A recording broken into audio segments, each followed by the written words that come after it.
حضرت عمر بن عبدالعزیز رضی اللہ تعالیٰ عنہ آپ کے بارے میں آتا ہے کہ آپ اس شخص سے ایک بار ملے جس نے کسی وقت آپ کو رنجیدہ خاطر کیا، تو آپ نے اسے پکڑا اور پکڑ کے فرمایا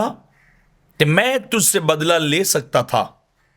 میں تجھے رنجیدہ خاطر کر سکتا تھا، لیکن اللہ کا فرمان ہے والکاظمین الغیظ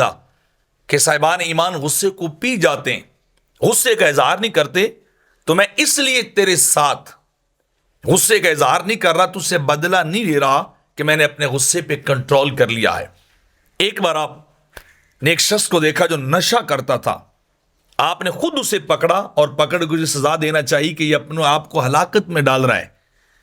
اپنے آپ کو یہ ختم کر رہا ہے، اور یہ بندے کے لیے جائز نہیں، لا تلقوا ایدیکم الی التہلکہ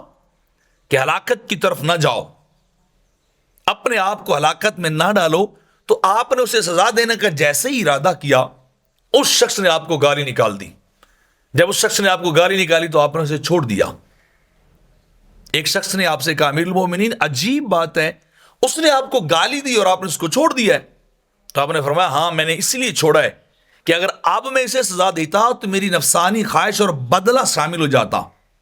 میری ذات کا غصہ اس بات میں شامل ہوتا کہ میں اسے زیادہ سزا دیتا، اس سے بدلہ لیتا، اس سے انتقام لیتا۔ تو لہذا میں نے اپنے نفس کو کنٹرول کرنے کے لیے، اپنے غصے کو ضبط کرنے کے لیے، اپنے آپ کو جو ہے وہ کنٹرول میں کرنے اور اپنے غصے کو پینے کے لیے میں نے اس شخص کو چھوڑ دیا ہے کہ اب اگر میں اسے سزا دیتا تو میری ذات کا انتقام اور غصہ شامل ہو جاتا۔ تو میں نے اپنے غصے سے بچنے کے لیے،